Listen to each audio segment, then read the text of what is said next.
My parents forged my signature to give my sister my condo to my sister for Thanksgiving. My name is Vanessa Calloway, I'm 31, and 3 weeks before Thanksgiving, someone forged my name on a piece of paper and used it to give away a home worth $350,000. I wasn't there when it happened. I was 2 states away, wearing scrubs, holding an 4 lines steady for a man who couldn't breathe on his own.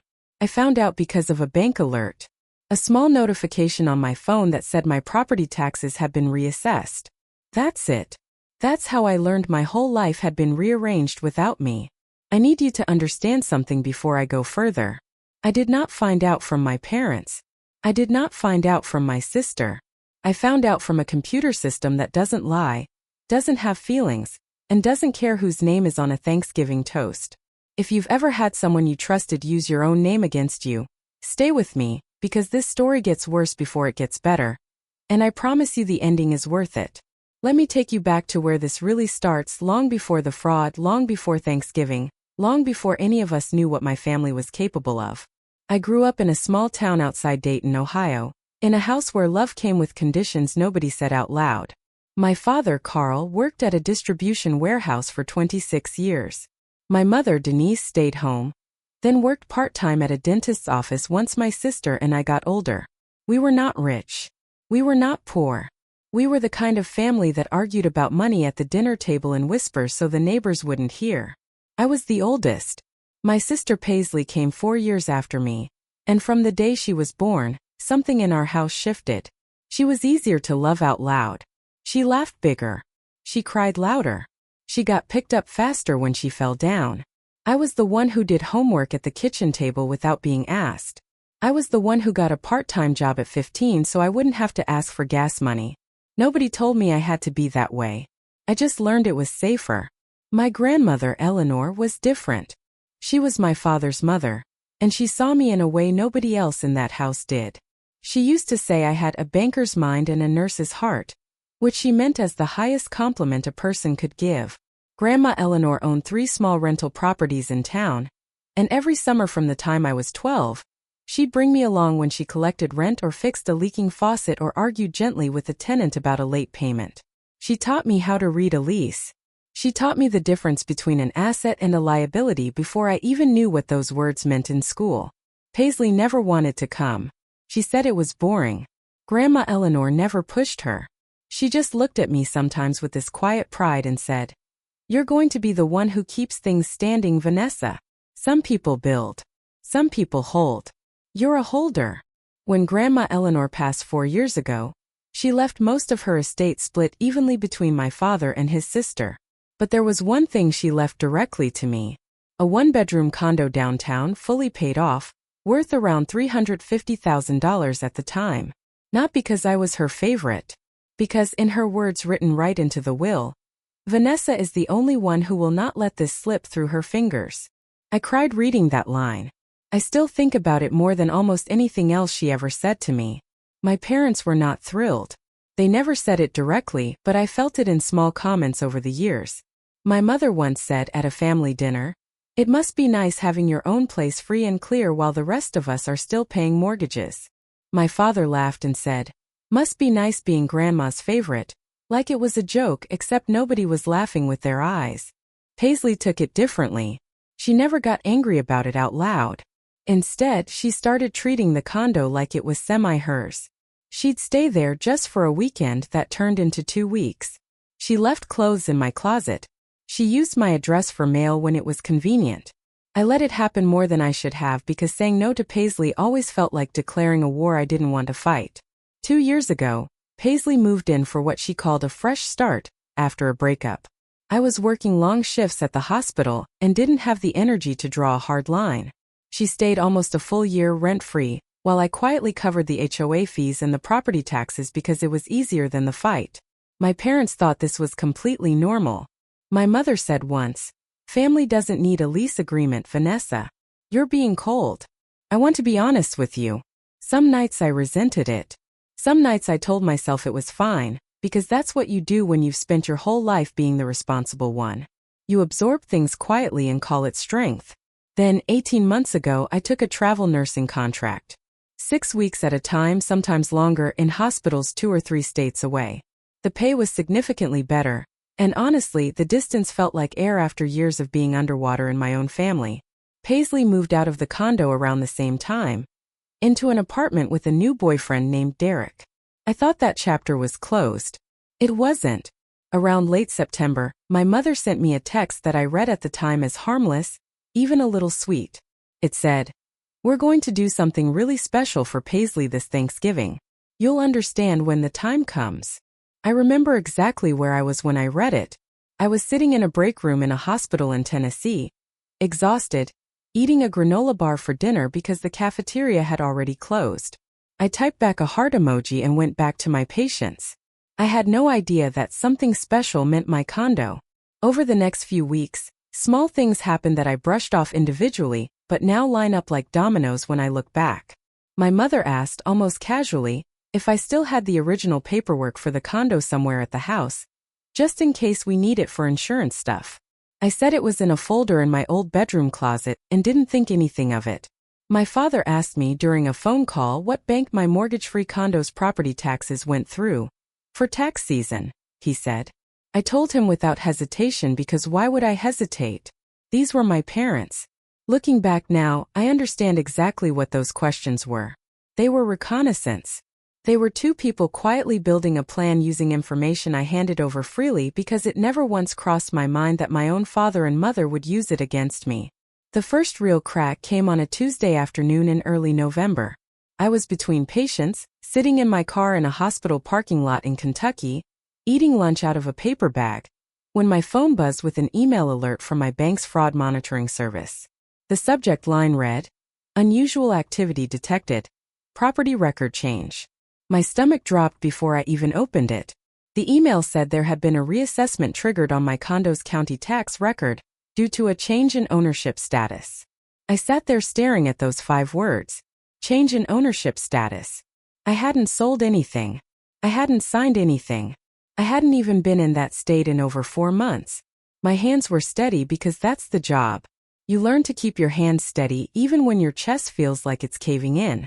I opened my banking app. I pulled up the county assessor's website on my phone in that parking lot with my sandwich half-eaten on my lap. I typed in the property address, the same address I'd memorized since I was 27 years old, the address Grandma Eleanor had written into her will with my name attached to it like a promise. The listing loaded. Owner of record. And there, where my name should have been, was a name I did not recognize as a co-owner or a buyer. It was my sister's name, Paisley Calloway, sole owner. I remember reading it 3 times, thinking my eyes were playing tricks on me, the way they do after a 16-hour shift. They weren't. The date of transfer listed was 11 days earlier. A quitclaim deed. Filed and recorded. My name listed as the grantor, the person giving the property away. I never gave that property away. I never signed a single document. I was in Kentucky, in a hospital badge swipe system that recorded my exact clock-in and clock-out times down to the minute, on the day that deed was supposedly signed. I sat in that parking lot for a long time. I didn't cry. I want to be honest about that too, because I think people expect tears in moments like this, and what I actually felt was colder than tears. It was the specific focused stillness I feel right before I have to make a decision that matters. The same stillness I feel in a code situation at work, when everything in your body wants to panic and instead you slow down and think in steps. Step 1, I needed proof. Step 2, I needed to understand exactly what had been filed and how. Step 3, and this was the hardest one, I needed to decide whether to say anything yet, or whether to watch quietly and let my family show me exactly how far they were willing to go. I finished my shift that day. I don't remember a single patient's name from that afternoon, which tells you something because normally I remember everything. I drove back to the extended stay hotel where I was living for the contract, sat down at the small round table by the window, opened my laptop, and started pulling every record I could legally access. I requested a certified copy of the recorded deed from the county recorder's office online. I pulled up old emails between me and my parents going back months, screenshotting anything that mentioned the condo, the paperwork, the taxes. I found the text from my mother about Thanksgiving and read it again with completely different eyes. You'll understand when the time comes. I understood now. That night, I called an old college friend named Renee who still lived 4 blocks from my condo. I didn't tell her everything. I just asked if she could do me a favor and drive by the building when she had a chance, take a picture of the front, tell me if anything looked different. She texted back 40 minutes later. 3 photos. A sold-style banner, the kind real estate agents use for a family transfer closing, zip-tied to the balcony railing. And in the reserved parking spot that had my unit number stenciled on the concrete, a truck I recognized immediately because I'd seen it in Paisley's Instagram stories a dozen times. Derek's truck. I sat there in that hotel room with my phone in my hand and felt something settle into place that I can only describe as clarity. Not rage yet. Rage would come later, and when it did, it would be quiet and organized instead of loud. What I felt in that moment was the specific, terrible relief of finally understanding a puzzle I didn't know I'd been staring at for weeks. My parents hadn't just decided to give Paisley a gift. They had taken my name and used it as a weapon against me, while I was 300 miles away trying to keep other people's hearts beating. I picked up my phone and called a real estate attorney the next morning before my shift even started. The attorney's name was Meredith Okafor, and the first thing she told me, before I'd even finished explaining everything, changed the entire shape of what I thought I was dealing with. "Vanessa," she said, "if what you're describing is accurate, this isn't a family disagreement. This is criminal fraud." I sat in my car outside the hospital, engine running for the heat, notebook open on my lap, and let that sentence land. I'd been telling myself for 2 days that maybe there was an explanation. Maybe a paperwork mix-up. Maybe an old power of attorney I'd forgotten signing years ago that somehow got misused. Meredith's voice on the phone erased that hope in about 30 seconds. She asked me a string of questions. When had I last physically signed anything related to the condo? Never, not in the last 4 years. Did I have a joint account or shared access with my parents where they could have accessed my digital signature? No, my banking and my mortgage-free property records were entirely separate. Had I ever given anyone power of attorney? No, not once. Then she asked the question that mattered most. "Do you have a way to prove exactly where you were on the date the deed says you signed it?" I almost laughed, except nothing about this was funny. "I have a hospital badge system that tracks my clock in and clock out down to the second," I said. "I was on a 12-hour shift in Kentucky. I have my time card. I have security camera footage if it comes to that." Meredith went quiet for a second, and I could hear her writing something down. "That's about as clean an alibi as I've ever heard a client hand me," she said. "Whoever did this either didn't think you'd check, or didn't think you'd fight." That sentence stuck with me for days afterward. They didn't think I'd fight. My whole life I had been the one who absorbed things quietly, the one who covered the HOA fees without complaint, who let Paisley stay for free, who handed over information about my own finances because family doesn't need a lease agreement. My parents had built their entire plan on the assumption that the old Vanessa would show up to Thanksgiving, see the surprise, feel guilty for even questioning it, and swallow it the way I'd swallowed everything else for 31 years. Meredith recommended I pull certified copies of the deed and the notarization page specifically. 2 days later, the documents arrived in my email as a scanned PDF from the county recorder. I opened it at 6 a.m. before a shift, sitting on the edge of a hotel bed in the dark, and there it was in black ink. A signature that looked almost like mine if you weren't paying close attention. Almost, but not quite. My real signature has a small loop on the V that doubles back on itself, something Grandma Eleanor used to tease me about because it looked, in her words, like you're hugging your own name. The signature on that deed didn't have the loop. It was close. Close enough to fool a notary moving fast on a busy afternoon. Not close enough to fool me. The notarization stamp belonged to a man named Gregory Suss, a notary public whose office was in a strip mall about 10 minutes from my parents' house. I had never met him in my life. Meredith explained how this likely happened, and it made my stomach turn in a way I wasn't prepared for. She said it's disturbingly common for someone to take an old notarized document, one with a real signature on it from years ago, scan it and digitally lift the signature onto a new document using basic photo editing software. Then they either find a notary willing to look the other way for a fee, or they find one who is simply overworked, moving fast through a stack of documents, and doesn't scrutinize an ID closely enough when someone shows up claiming to be me.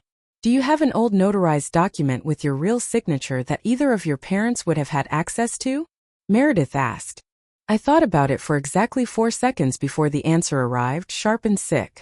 3 years earlier, I had signed a notarized authorization letter so my father could pick up a spare set of keys to the condo from the property management office while I was out of town for a work conference.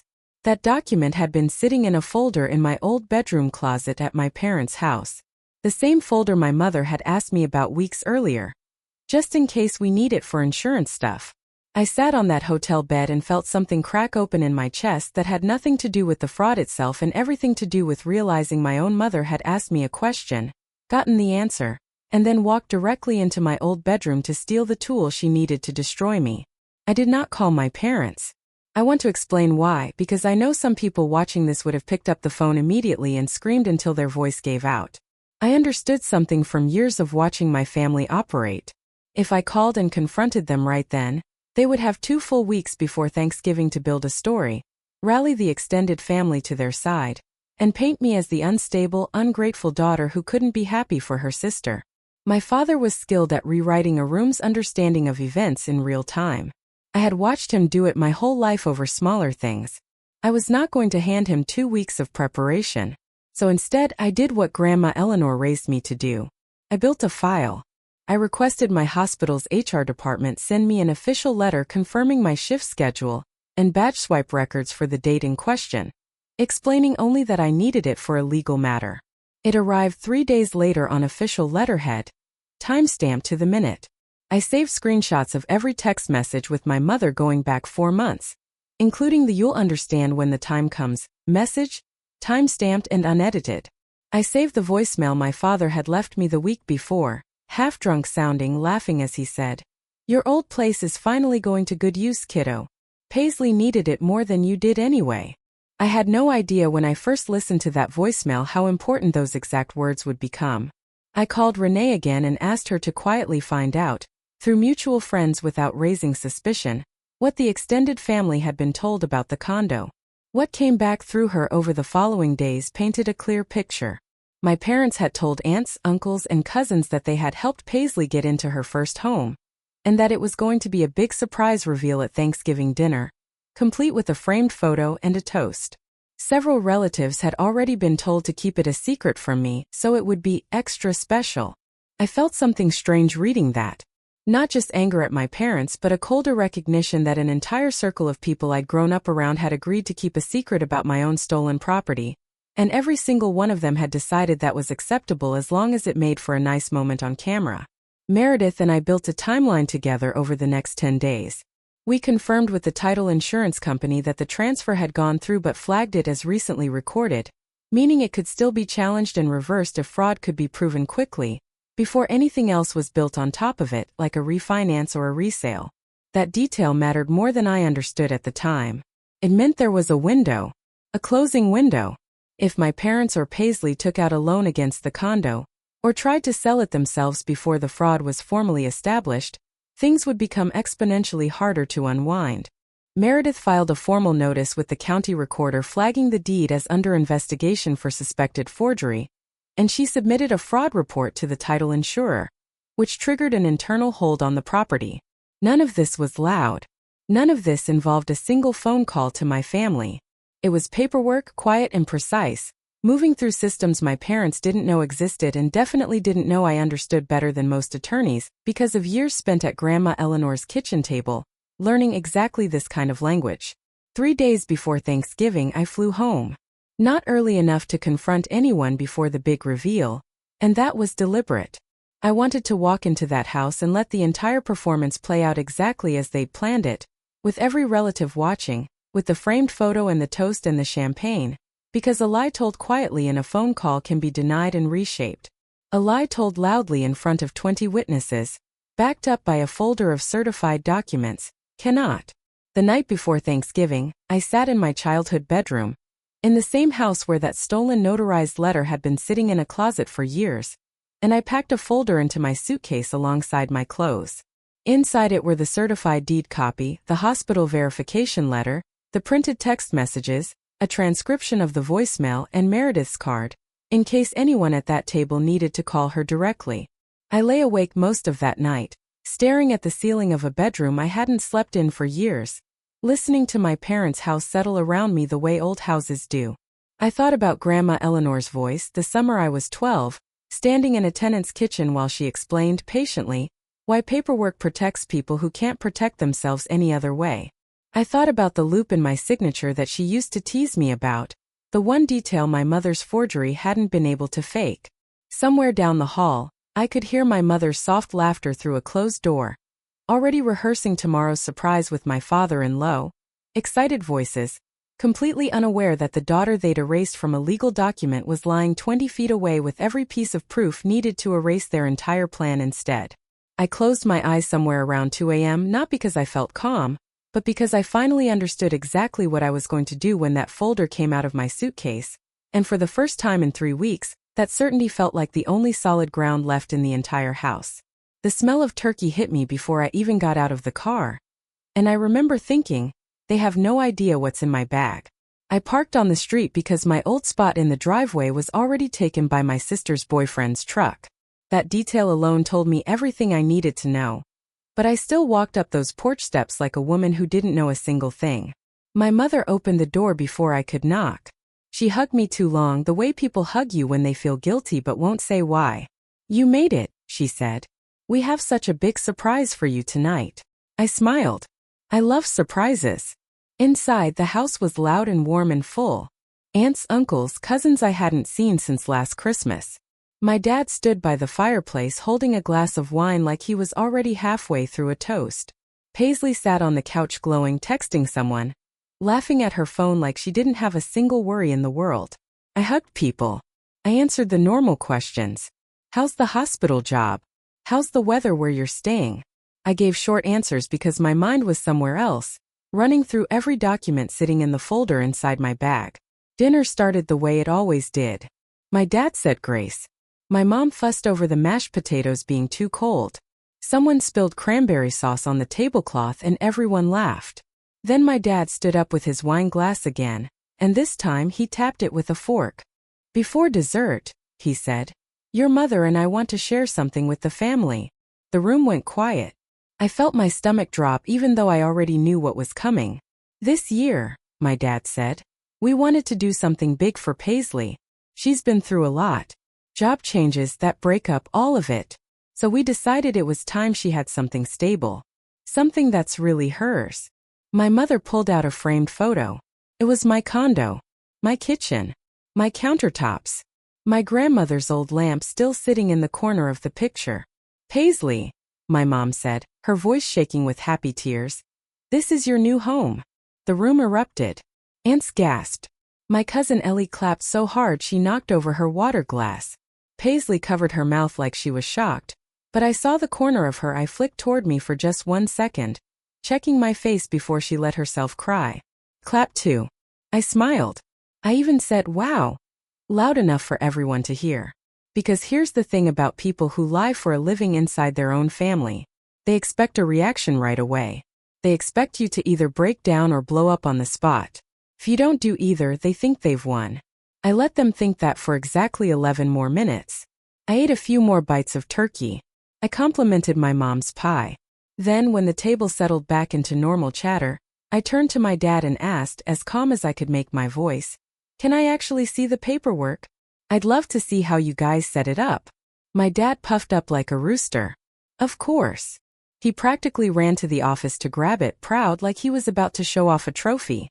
He came back holding a thin folder and slid it across the table to me. Right there, in front of everyone still eating pie. I opened it slowly. The first page was the quitclaim deed.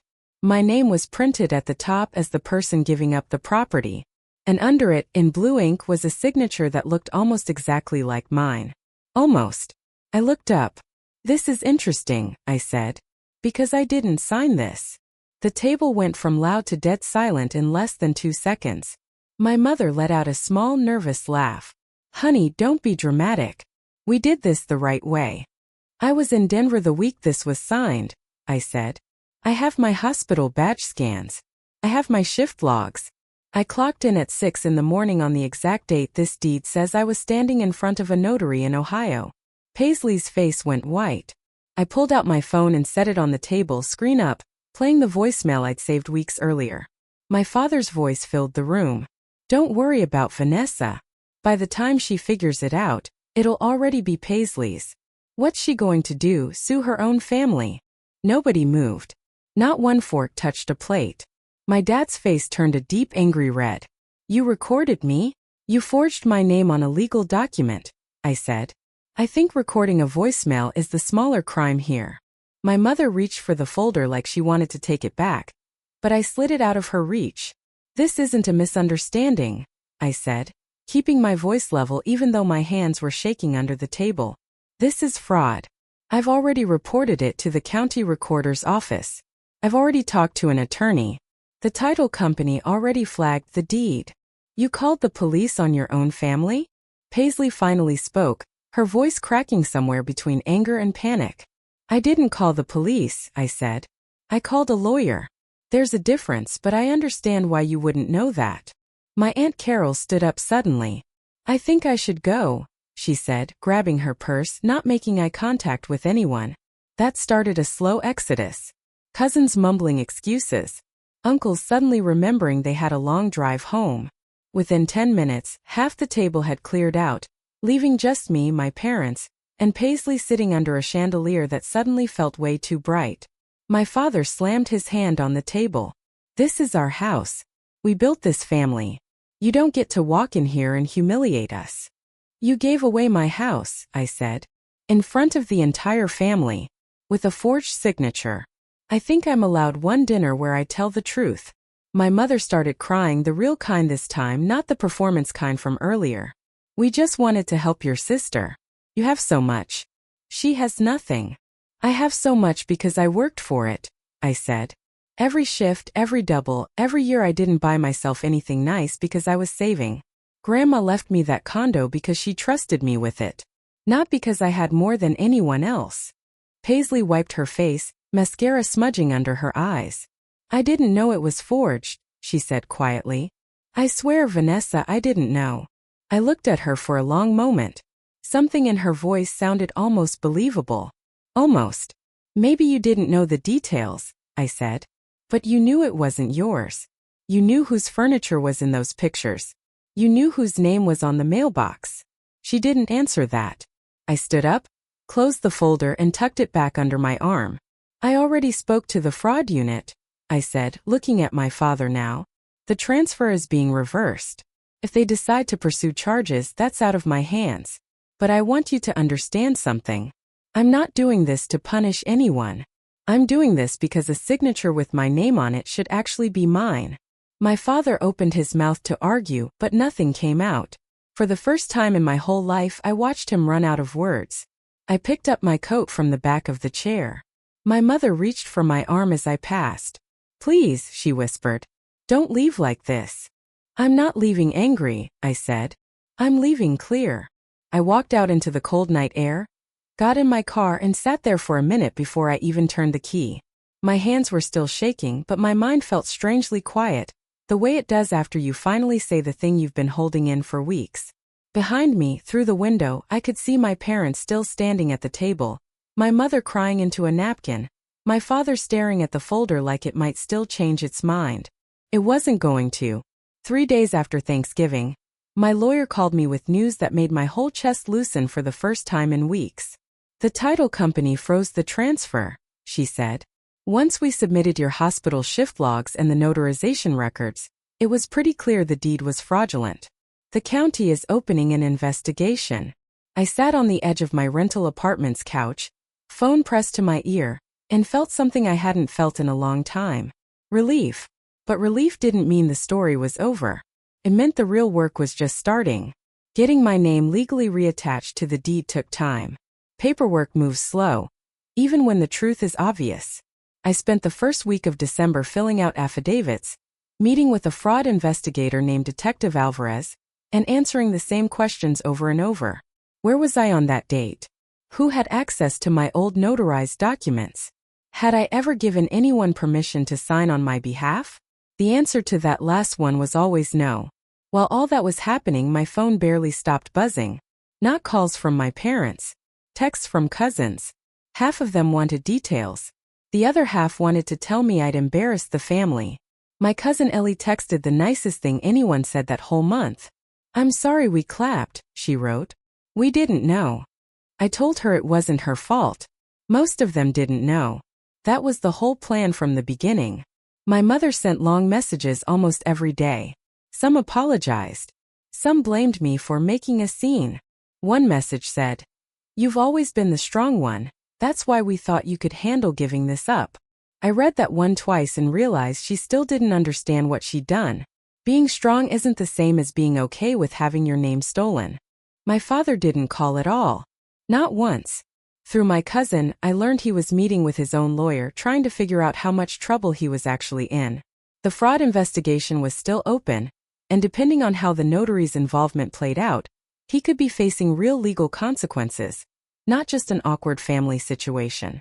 It turned out the notary who stamped that deed was an old family friend, someone who'd known my dad for 20 years and trusted him without double-checking anything.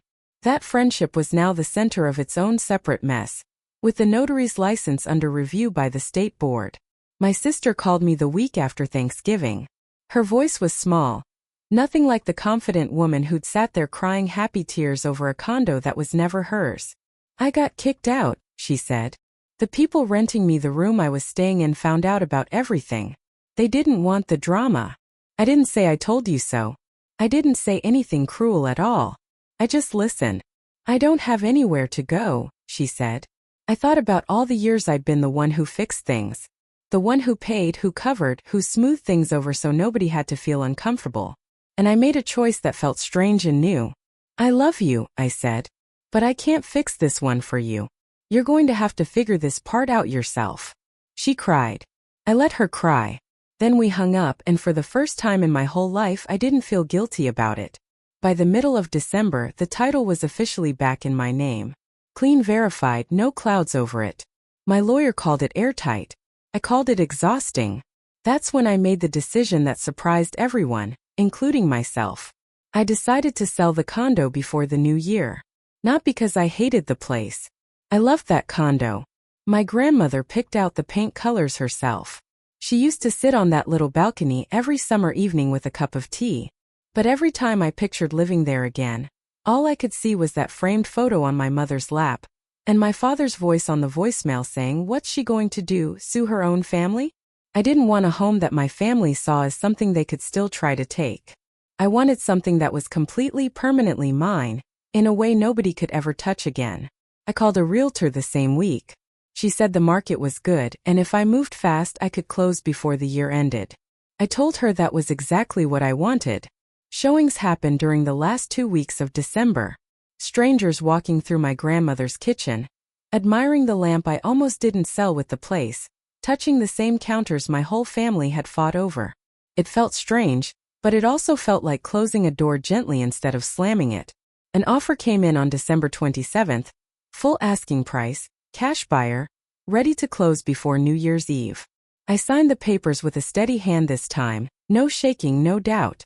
On December 30th, I stood in the empty condo one last time. No furniture, no photos, nothing but sunlight coming through the windows and the faint smell of fresh paint from touch-ups the realtor suggested. I said goodbye to the place quietly in my head, thanking my grandmother for trusting me with it in the first place. The sale closed the next morning. $350,000, wired into an account with only my name on it. No family members. No shared access. No chance for anyone to ever forge a signature on it again. My father found out through my cousin, not from me. I heard he was furious, saying I'd thrown away a family asset out of spite. I don't think he understood, even then, that the condo stopped feeling like family the moment he put my name on a lie. My mother sent one more message that week. "I hope you're happy," she wrote. I didn't answer. Some questions don't need a response. Paisley moved in with a friend from her old cafe job. Last I heard, she'd started working steady hours again. No drama. No big requests for help. I don't know if that will last. I hope it does. I hope she finds her own version of standing on solid ground the way I did. As for me, I used part of the money to pay off my remaining student loans. The rest went into a savings account with a name on it that nobody can question, because it's simply mine. Looking back, I don't think this was ever really about a condo. It was about whether the people who were supposed to protect me would ever stop treating my name like something they were allowed to borrow without asking. They didn't get to answer that question for me anymore. I answered it myself with paperwork, with patience, and with a signature that finally meant something again. If you've ever had someone in your family treat your name, your work, or your trust like it belonged to everyone but you, I want to hear your story. Tell me in the comments where you're watching from and what happened to you. And if this story meant something to you, share it with someone who needs to hear it. Hit subscribe because there's more where this came from, and I'll see you in the next one.